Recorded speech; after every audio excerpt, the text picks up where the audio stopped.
Worst kind of alcoholic is a functioning alcoholic. Well, the first drink, first drug's a choice. After that, it's not. That's not. My year-old daughter told me she was afraid of it. I would say spiritually that was my bottom. I don't like who I am. I don't want the people that I love to not like who I am.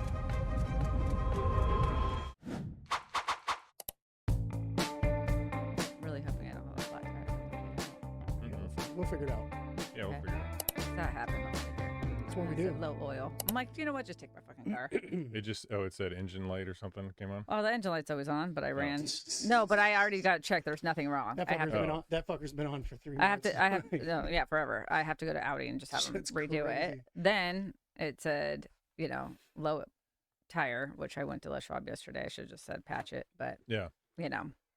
I think I'd rather be in a situation where somebody had a gun to my head than have a fucking check engine light. Oh, dude, like that's one thing that'll drive me like. it drives me crazy. I'm pretty steady, but like when that kind of, I'm like, oh, better fucking. Yeah, I hate it. 4 warnings now on my cars. My check emissions light went on a couple months ago, and then I was like, I just gotten my other cars put a bunch of money because of the 100,000 mile maintenance. I was like, well, I'm not going to spend $200 just to have them go in and check and see what the problem was. But now you can just go on Amazon and buy the diagnostic tool, plugged it in, and basically it's a minor issue. It's like, hey, it's like the engine knock sensor, which is, hey, we don't live in a country where you have crappy fuel. Am I going to spend $1,000 to replace a sensor that doesn't do anything really for us? Or do I just leave the check emissions light on?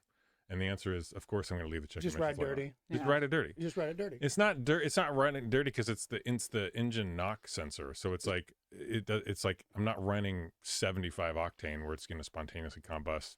Like all the fuel around here is fine. So if we were living in an African country where that's a problem, yeah, I'd maybe just swap it out, but I don't care. Yeah, there's very few things that put me into like weird stress mode, and that's one of them. I'm like, oh, A check engine light. yeah, it's like overcompensating, right? Yeah. It's like, well, I've got my shit together today, so now It's just annoying, and it's just like on top of everything else I have to do. It's like getting a bill in the mail that you don't expect.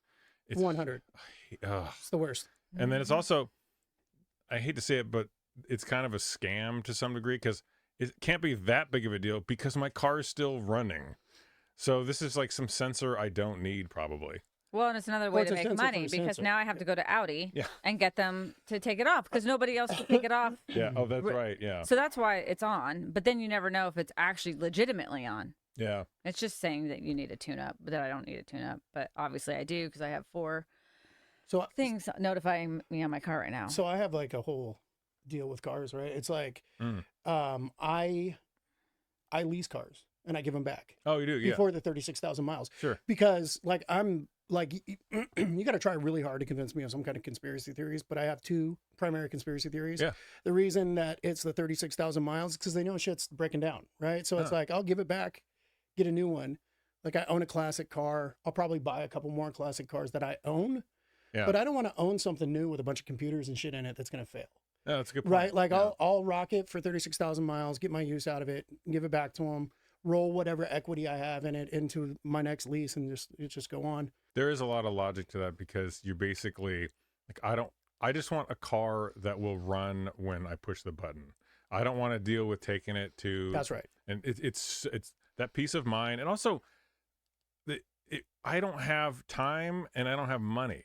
And if you have like an older car where there's the sensors going on all the time, That's right. that's half your day taking it, and Yes. then they can't even see you, and they need an appointment. Well, and so for me, right, like that's the thing. There's value in just adding that into my lease. Yeah. So like, it's like for most dealerships, it's $50 extra a month. You just throw it into the lease and then all of your shit's covered. Right. So not only is the Oh wait, when you get a lease, you can't even. so what I'm saying is Maintenance like, isn't covered. no, the maintenance isn't covered. Oh, Interesting. I mean, maybe it is for some, but like which brand is that? Curious. now currently is a Cadillac. Oh, okay. It's Yeah. and which you would think, right? Because it's a luxury brand that Yeah. it would probably be covered. But no, it's nominal, right? It's like $50 a month, right? And then all of your major services are covered to 36,000 miles. Yeah. And the thing about a lease is you can literally at the end of it, there's like 3 options, right? You can give it back, no harm, no foul. You can roll whatever, equity you have already into a new lease, or you can roll whatever equity you already have or whatever money you've already paid into the note into buying it. and without losing anything, right? You're not paying extra if you decide Yeah. to buy it. So it's like, why not try it out for 3 years? Sure. Yeah. Right? It makes no sense otherwise for me. How long have you been doing that for? This is my third car that I've leased. It's like 9 years. Yeah. Well, it's seven or eight. Yeah. It's a new Cadillac. And then the other conspiracy theory, right? Just fucking bring us on back. Yep. Mhm. Is I love I it. do not care what you tell me. It doesn't matter what car wash you pay for at fucking Brown Bear. Yeah. It's all the same exact car wash. And you can't convince me otherwise. You can pay for the $13 one. You can pay for the $58 one. It's the same car wash. Yeah, and every single car wash gets blue stuff stuck in my car. Is it just me? What blue stuff? All the little brushes? I can't even. Oh, really? Alex is dying over this. I literally. I never Alex heard- agrees. That's the thing. Alex knows I what we're have talking two. about. I have two Brown Bear car wash like coupons, Yeah. and I'm like, you should go. Because your dealership gives them to you, right? I don't already know how I got them, but in my On Aurora. yeah. She negotiated Hey, hard baby. over she, so bad in Aurora now. it's so bad. Oh, okay. Anyway, sorry, go Hold ahead. tight. Anyways, my headlamps get the blue stuff stuck in it, Oh, Oh, and yeah, I okay. cannot, and I have to pull it out, and I'm like, how come nobody else gets this? I've never had that problem. I agree with you. Car washes are a total scam. Total scam. I always get because it's Brown Bear car wash, and I call it barely legal or whatever.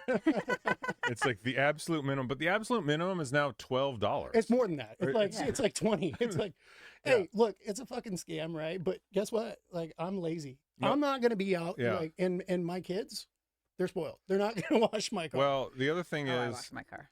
when I've never gotten like the ultra deluxe car wash, gone through the car wash and be like, oh man, it's so much better than when I got the barely. I drive faster. I got Yeah. like 3 more horsepower or something. No, it's the same thing. It's like taking vitamin C the day before. It's like at no point will I ever say, oh man, good thing I feel so great today because I took some vitamin C Right. yesterday. Woo, And that you'll- flu is You'll gone. never notice. Doesn't do anything. Well, it also Yeah, it is doesn't a matter scam. anyways because it's going to be a storm the day after or the day that you wash Whatever, your yeah. car. Oh, yeah, that's so true. it's all Or irrelevant. pollen. Yeah, the pollen. Oh, The the pollen. pollen. Every time I hand wash my car, I come out and it's covered in pollen. It's fun times. So I do treat myself a couple times a year. I got this really great guy. He's a young kid. He's pretty fantastic. He Car washes. no, he The started detail. a detail company when he was Yes. when he was like 16. He's like Ooh. 23 now. Yeah. He's got it. It's just all the truck's all outfitted. He drives up to the house, immaculately cleans the inside and out of your car, and it's not that expensive. That is so worth it. There's a place in downtown Renton that's about 400, at least it was. He's about 400. yeah, bucks, but and it's, you I mean, that's come with out tip, and your right? car is brand Yeah, new. totally. You hold on to a good car detailer. 100%. They're so hard to find, and because Mhm. you have to trust the guy too, because it's like I don't know what he's gonna find, and I don't want him going to the Whoa, DEA. what's he gonna find? Did you say the DEA? Yeah. Yeah. So, because God knows, maybe it's an expired prescription. And Sure. then, Yeah. you know, Whatever. Yeah. I don't know. Totally. So, and then also, maybe I left like $80 or something in the car. I wouldn't even know. So my guy gives these like Guess I'm gonna go raid your car. this is ridiculous because Yeah. like not much gets me to where I'm like, oh yeah, I feel good. This is great. Right? Yeah. Like and we'll probably talk about that later, right? I think that's probably Car washes? burnout from. But So, yeah. I come into my detailed car and he has like this little microfiber towel that he's like wrapped around some mints and a Jolly Rancher in his Oh, car. I and shit. love stuff like and that. it's in your cup holder, and you're like, Oh. I am fucking aristocracy. That's like I Right. am royalty. That's like turn down service. It's like I where w- they turn your toilet paper after. Yes, you Yeah, get yeah, it. like a gonna say swan, that. Oh. or like no, the when I get towel into a fucking monkey or something. when I get the house cleaning, if they don't roll the toilet paper or In- fold it in a V, into the I won't hire them V. again. Oh, I'm like, dude, fires. it's so simple to do Just- the little things that make me Yeah. smile. I the call ICE bourgeois, immediately. like Yes. we are. And then bourgeois. I'll refold it at least for a day, just because I feel Oh yeah, cool. I got my You money worth. refold it. You're like, no, Yep, yeah, I need that. Exactly. There's a few things in life where I can't figure out what the correct price is. One of them is car detailing because it'll be like, hey, it's like $500, or if you know somebody, it's 160. And the same with getting your house cleaned. Mm-hmm. It's like Sure. this is either 500 or 160, and I'm like, well, what's the difference? Mm-hmm. So Well, and I think that's right. I think there's, How much do you pay if you don't mind me asking for a good 400 with tip, but It's that's 400. in and out. that 400 total with the tip? Yeah. Okay. Yeah, roughly, right? Yeah, but that should be like your engine looks brand new. Everything. Oh. Yeah, he's Yeah. I don't need my engine. he's cleaned. on top of it, right? But no, but it's like a once a year, maybe twice a year, and then you can do your brown bear in between. And yeah, right. And the other thing is like when you have a guy like that, I think that like, you know, not to bemoan bygone era, but I think that's one of the arts that is lost, and I think that's one of the things that's been one of my keys to success in life, which I mean I might not have taken over the world, but I'm doing pretty all right, is having a guy. Right? Like there used to be a thing where you had a guy. Yeah. You had a guy for everything.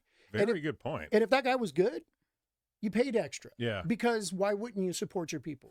Because that's your guy, right? Like, or woman, whatever, right? Yeah. Your person, right? And like, I remember as a child taking that. I mean, my dad split when I was like 8, but that was like one of his little. He wasn't your guy. No. Ultimately, no, that's great. No, perfect, right? But what he did teach me about was the value of having a good guy. Oh yeah, good point. Through disappearing. He got bad Google reviews. He still does, right? Daily, right? Like, or maybe. Anyway, but that's a good point. We've lost that personal dude, who you basically, because in order to have in life, you're going to need a point of contact for a bunch of different services. That's right. And like I think, you know, and I think we probably. Why did we lose that, or did we ever have it? People are lazy and they quit. No, and I mean, I think that's pretty much the catch-all answer of everything. But I think, as that's a good point. As creators or people who do things that we want people to see and respond to and support us in, like we're all business owners, we all do that. You know, and this is going to sound really canned or like maybe a Tom Hardy meme, you know what I mean? But like, I'm not the angry guy with a Joker face. I'm just saying like, most people won't support you until it's popular to do so. Right. And like, I think that there needs to be a mental shift back to like community and sporting. And I mean, I think that's part of the beauty of, like an anonymous program, right? Like it's a subculture that we support, right? Like, we will support members of the anonymous culture or the cult. Like, you can shorten that, right? There's something about a community where you sort of know each other. And so let's say I know a guy who's into cars, then I would ask that guy, who's your car detail guy? And somewhere that community has disintegrated to some degree. I mean, it depends on where you live, but I've lived in places where I didn't know anybody. And strangely, my entire, like, whatever reason, I would never, in the entire 4 years that I lived in this one space, see who the next door neighbor is. And I can never figure out, is that because their schedule is complete opposite of mine, or are they shut-ins? And I'm wondering, or are you the shut-in? Or am I the shut-in? It's probably a good point. It's probably both and. To be honest, I mean, like I think that the ego overrides a lot of like asking people for their guy or supporting. We have it. We can bootstrap this. We own this. We can do this. It somehow became offensive to ourselves, to our person, and our ego to ask for help at some point. That's a good point. We're atomized, and I believe it's also that when you're in this internet world, you think you have access to all information, but that's actually not true. That's fake. It's fake, right? And like if you, I mean, you actually need to know a guy, and that guy would know somebody. That's right? And it's like. Well, I was also going to say, it's atomized is the best way to put it. Yeah. Like I think that puts just a. People don't want to inconvenience people anymore. They don't want to put them on the spot either. But I also think that people just don't know how to have common etiquette anymore either. So that's true. I was going to say, for example, last week, my friend Dan, who I haven't talked to in years, this is actually a good thing, but he reached out. He said, "Hey, I want to talk to you about business." And I was like, "Oh, okay, let's connect." He's like, "It's not that serious. Like, just call me when you got some time." So I finally was able to connect with him, and he's like, "Hey, I have a gal that does credit repair and different things like that. She's trying to network with more realtors and stuff like that. She asked if I knew anybody, blah, blah, blah, blah, blah. We talked about it. Actually sounded like, okay, yeah." He goes, "No pressure, but if you'd like to, I'll introduce you guys." Later, ended up talking to her, and I was like, nobody does what Dan does anymore. He's a rock star for you to have in your pocket. I would love if Thoren reached out to one of his friends and was like, hey, I have this amazing real estate agent.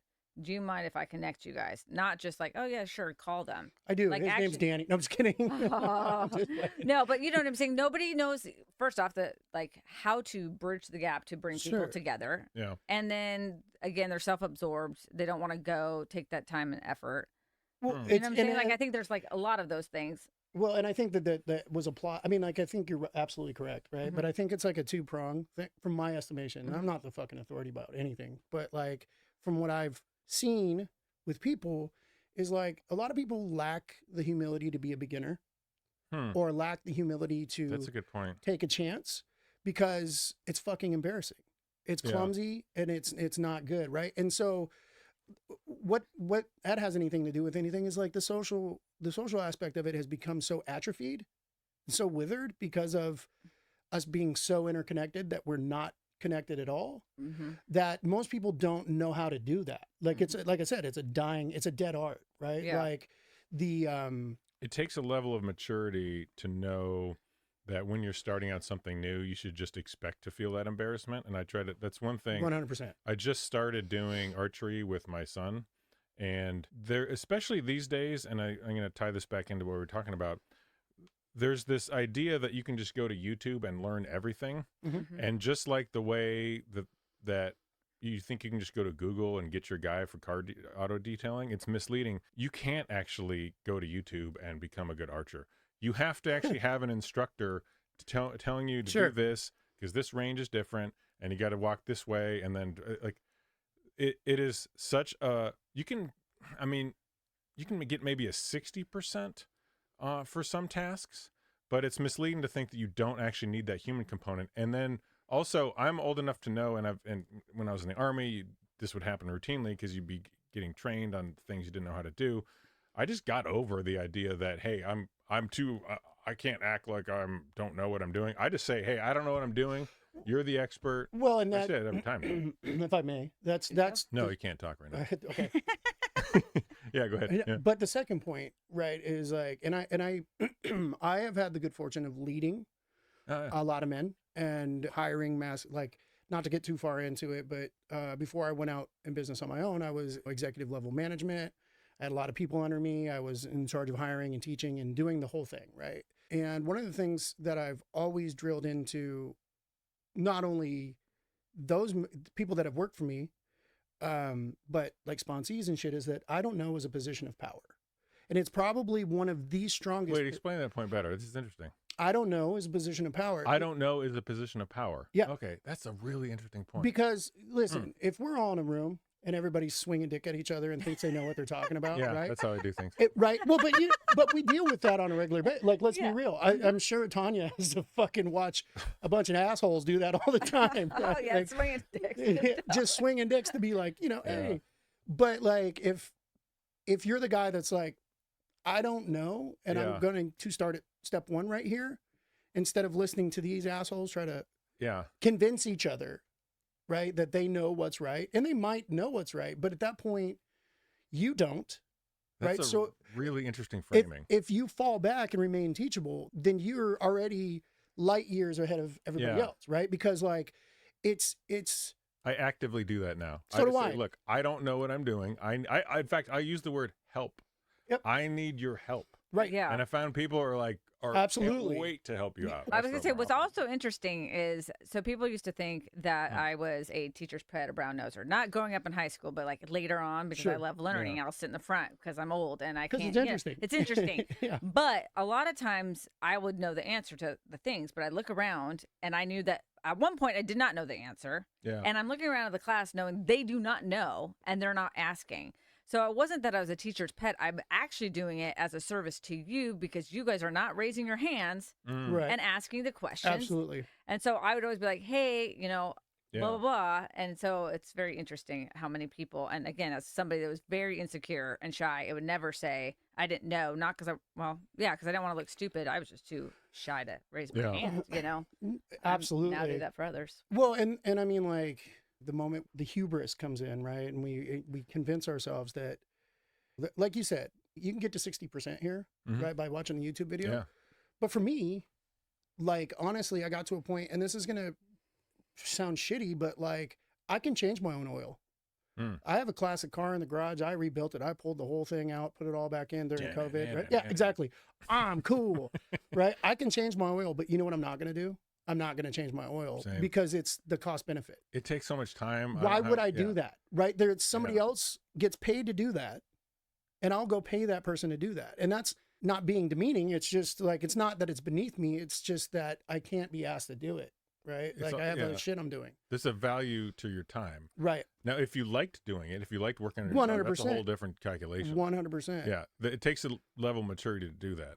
Well, what's really interesting is that we are 30 minutes into this podcast and we haven't even officially kicked it off. Anyway. That's how it's going to be, just packed full of amazing, great stuff for you guys. One of the things that I wanted to talk about is the worst kind of alcoholic. Do you know what the worst kind of alcoholic is? The one that... The worst kind of alcoholic is a functioning alcoholic. Oh, sure. Yeah. I literally was going to bring that up. Yeah, because if you're crazy. if you're a functioning alcoholic, you never bottom out. And so, because if you bottom out and you get sober and you turn your life around, the sky's the limit. If you're a functioning alcoholic, you will run at like 30, 40, or 50% your whole life, and you'll never achieve your potential. You never become the best version of yourself. And that's the most tragic thing in life. Absolutely. That's so wild. I don't know if we talked about that, but I was literally thinking about that. But I've also had a lot of conversations with people who are saying they're trying to moderate. And I said, moderation is, oh my gosh, I can't even imagine living in the chaos of moderation, especially as an alcoholic. Yeah. All you're thinking about the whole time is like, okay, I'm not going to drink Monday through Thursday. I'll drink on the weekends. Okay, blah, blah, blah. I'm going to try to not overdo it, all that stuff. It's actually easier to just abstain. That's a clue that you're a functioning alcoholic, right? If you say, I'm moderating. Well, I don't even know about that. I think if you just say I get up and I go to work. Right. That's functioning. That's functioning. Well, I mean, okay, so not to be the weird guy here, but like, You are. That's cool. Thought experiment. Club. Right. Yeah, exactly. Can we have a little thought experiment? How about people that are in recovery? Yeah. But acting alcoholically constantly in old behaviors. What does that look like? Well, I mean, I would think that that's burning bridges, doing people wrong, not showing up to your side, not taking ownership of who you are, not doing anything to remain spiritually fit, mentally fit in your body. Now, I've heard the term you're abstaining, but you're not sober. Would you say that? Well, and I'm actually a huge proponent of that. I've said it for years. Just abstinence doesn't mean sobriety. Well, I wouldn't say abstinence doesn't mean sobriety. I would say it doesn't equate to recovery. Yeah. There you go. Like I think that is the right word, right? And because there's another thing that happens in meetings where you get somebody. I don't know if you guys have ever experienced this. I've seen it a bunch of times. But somebody comes in and they're like sharing, or they share, and they're like, relapse is part of my story. And then you get some asshole, inevitably, somewhere in the meeting that goes, well, relapse isn't part of my story, but X, Y, and Z, and then begins to talk about how they're spiritually, their spiritual ego kicks in. Yeah. And now they have a way to feel better than, and they attack. And it's sort of a subtle put down, a passive aggressive attack. Is that what it is? Well, they're also so afraid that we're co-signing relapsing. On my bit from last time when we're talking about explain that more. What does it mean, co-signing? Well, just because I've relapsed, yeah, and just because I'm talking about why I relapsed or the signs of relapse, that was one of my. Yeah, I'm not selling it. I'm not selling it, but it is a part. That's a good point. And I have tons of comments. Oh, don't say you can relapse or something because they may not make it back.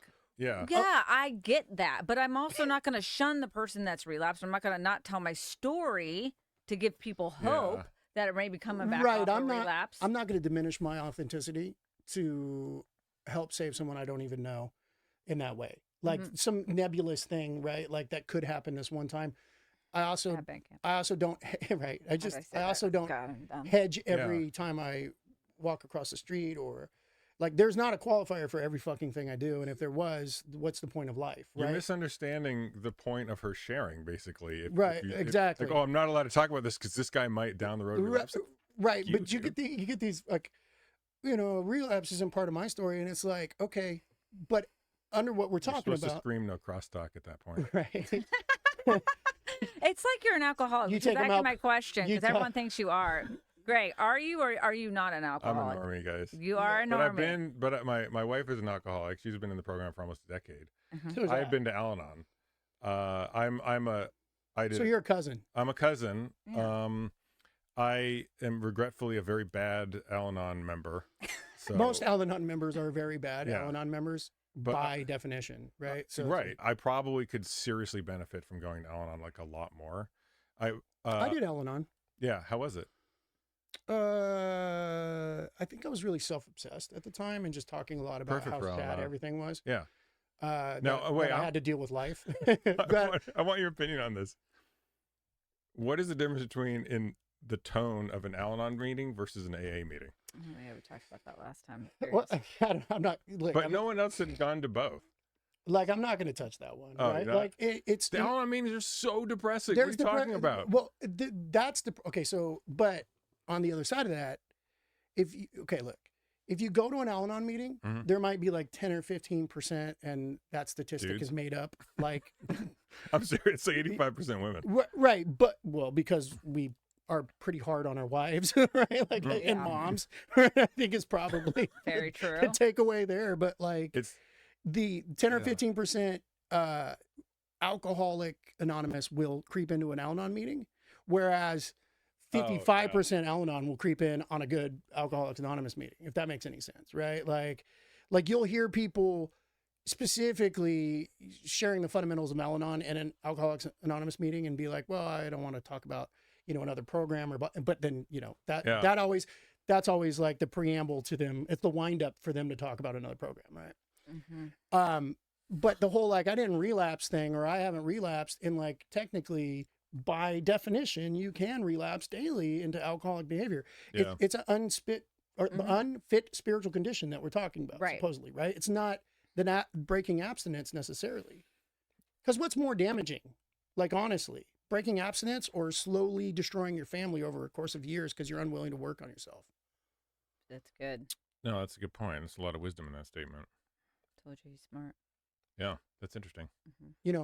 It's corrosive, right? Like, I personally, if I may, I had to dismantle a lot of shit about myself, right? Mm. Like, a lot of ideas that I held, and like, as woo-woo as this might sound, like, I came up really pretty hard. But like, coming up, one thing that I did is I manufactured a pose, like we all do. A lot of us do it in our 20s to get laid or have people like us. We start doing it in our teenage years. This formative personality of who we're not, right? We're not our parents' kids. We're not this. We're not that. And a lot of chips on a lot of shoulders get made that way. And I carried that around for a long time.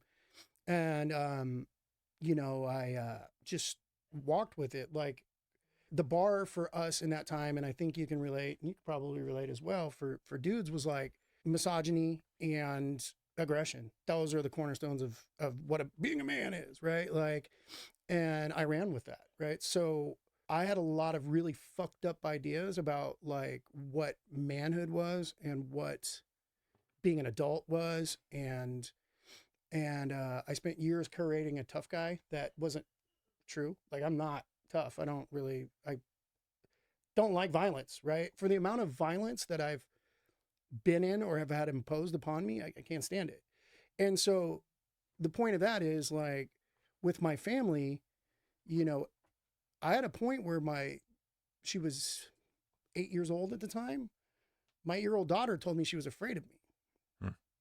And it wasn't because there was no abuse going on. It's just, I was walking around just fucking, my energy was violent because I was rehabilitating out of prison.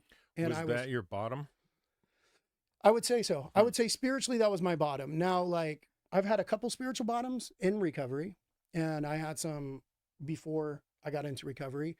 But what I did understand at that time is, like, I need to really redefine who I am as a person and start taking ownership and working on myself, right? Because I don't like who I am, and I don't want the people that I love to not like who I am. And so I had to do a lot of work. Now, there comes a point, I firmly believe there comes a point in time where you're like, life fucked you. And I get it, right? Like, you can't escape it. You can't stop going back to it.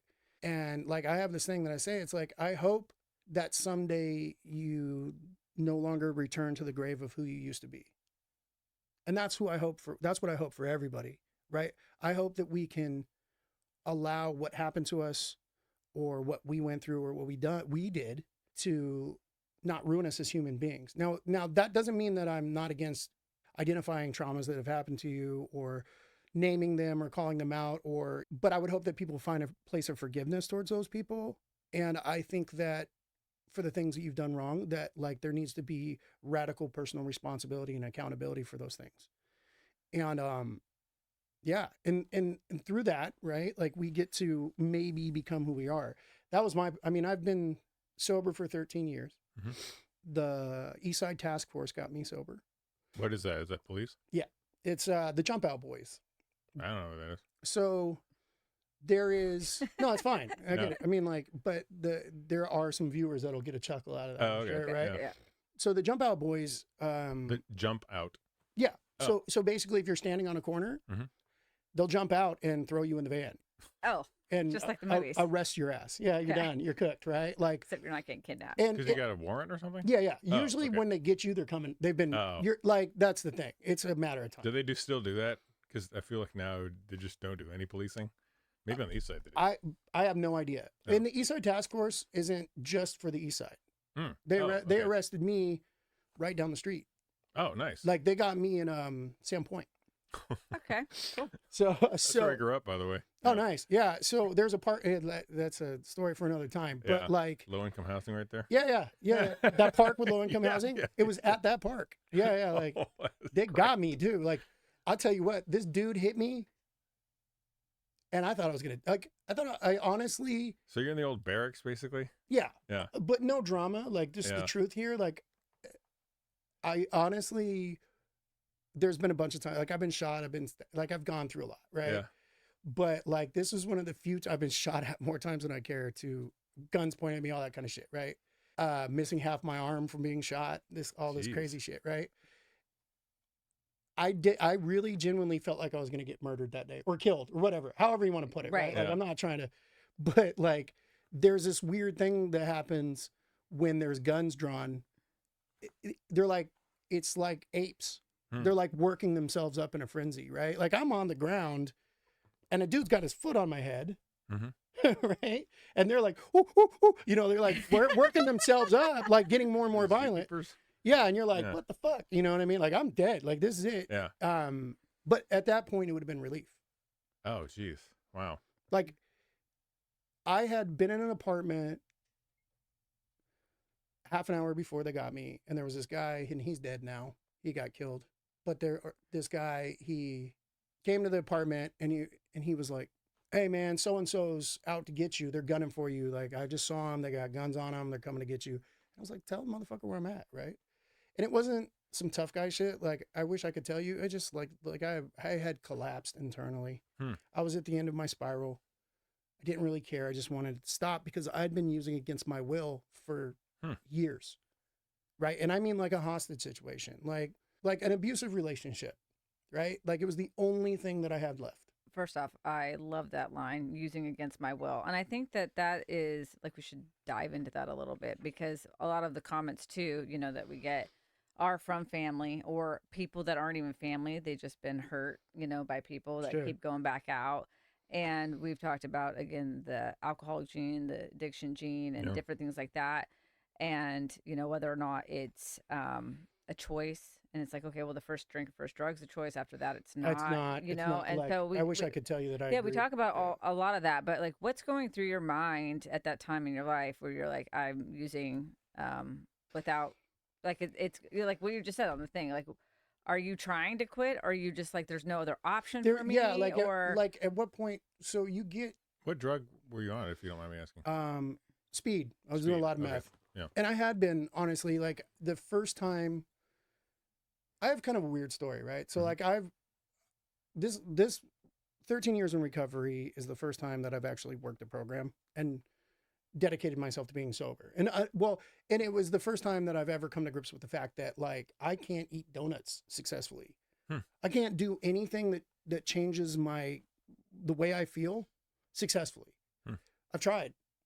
Like I just, it's new year, new me, right? I cut every January. January 1, I just start cutting. It's back to chicken and rice.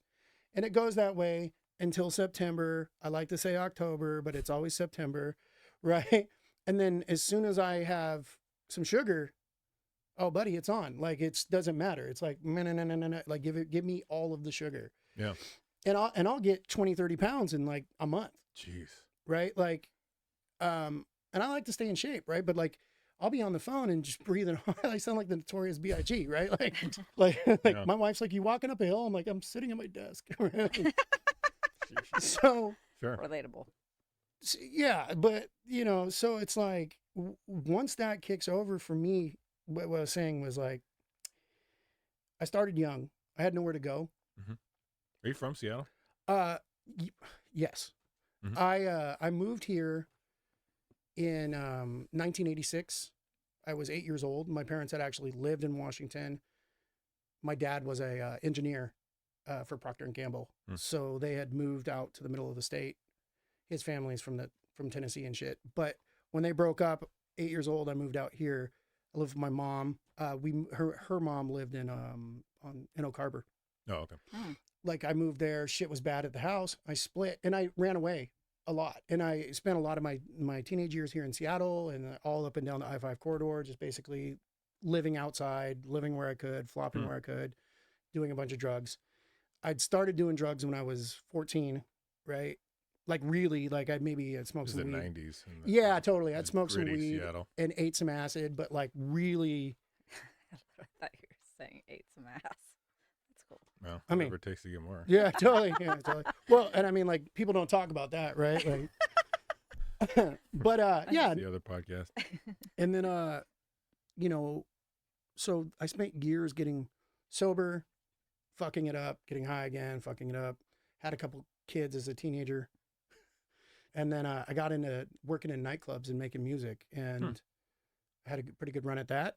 And I won't get into that, but like my life wasn't always super falling apart, you know?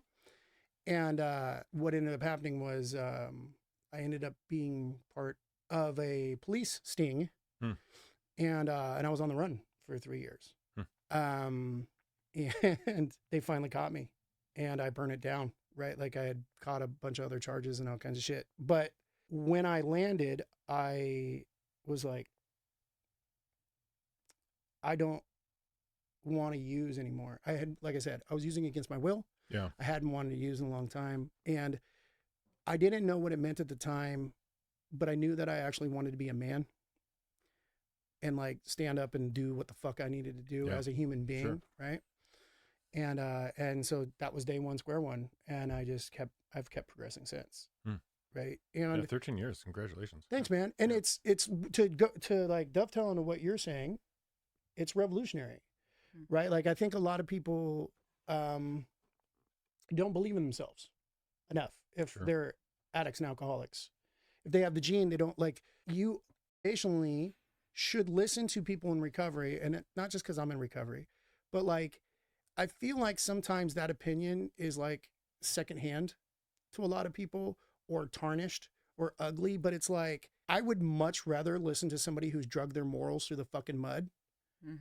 Compromise themselves on a soul level, and had to restart and rebuild and become an actual fucking human, than somebody who doesn't even know if they own their morals. They don't even know if they have higher ground, and they don't even know they're superior, but they don't even know who the fuck they are. Like you're not battle tested, right? Where's your dog? You know, in this race, right? Like, and that's not to minimize everybody, right? And say like we're some kind of superhuman category, but it's like We are. I've seen some pretty superhuman things. Me personally, I would take 5 solid alcoholics in recovery over 20 people any day on any task. There's an authenticity to, and that I think emerges only from the vulnerability of being in recovery, that you can, it's essentially the way when you go to church and there's all these like hoity-toity people who I would refer to them as religious people who kind of like preach and, you know, they talk about all these high concepts, but there's a grittiness and authenticity to the group that's in recovery that breeds a level of trust that I wouldn't really have with someone who hasn't actually experienced. Mhm. It's hard, maybe one of your military brothers or something like that, right? Like somebody, Oh, yeah. and there's a lot of parallel. Like I've found, like, first of all, there's a lot of vets, and I'm not going to, like, I'm not a vet, so I'm not going to speak Yeah. for them. But there are a lot of vets that end up in the program from what I know. Sure. And there is, from my view, there's a lot of intersectionality between the two lifestyles, and probably our ability to manage stressful, traumatic situations. Yes. CPTSD or PTSD is fucking horrible. But I can tell you that, like, I can walk down a problem for 6 months where most people would rattle apart. Yeah. Absolutely. Like I've had huge looming problems in my career that couldn't be unpacked in a day, couldn't be unpacked in 2 weeks. And it was like the only choice was to be steady. And was I miserable? Yeah, but like, and maybe this is me being high-minded or patting myself on the back, but like, I think a lot of people would have just rattled the fuck apart, like I can't, right? Because we've had guns in our face and we've had weird fucking situations. You're dealing with weird animals. Like, as humans, we're dealing with apes in trench coats. You know what I mean? Like, Yeah. we're fucking trying to figure it out, right? But like, now you put something that allows somebody, because I don't believe that, here's a take, I don't believe that drugs change you. I believe they lower your inhibitions to allow you to be the piece of shit you can truly be. Right? Like, and I mean that, right? Like 100%. And I also, it's funny because the both end of that is like, people are like, well, do you think people change? And like, oh, my son changed so much. I don't think you change. Like, I think you get sober, strip away a bunch of bullshit, have to strip away a bunch of traumas. You have to work on yourself. You have to work on, everybody on this planet has to work on teaching themselves things they've been taught that are no longer suited to the times, or were no longer suited, period, ever. Yeah. Right. And you don't change as much as you work to become the person that you truly were before all the shit got in the way. Because for my core, like I have like this thing about core values that I work with my sponsees, and it's kind of like just this weird side thing we do. But for me, it's like, they're like, how do I know what my core values are? And for me, what I did was like, those moments in the depths of my addiction, when I did something and I knew I had done something horrible that crossed my boundaries, but I did it anyways, that's my core value. And I can go back to that and live in that core value now and be whatever, strident or whatever I need to be in that core value. And just because I diminished it or, went against it, doesn't mean that, like, automatically I don't get to be a good guy later on. Yeah.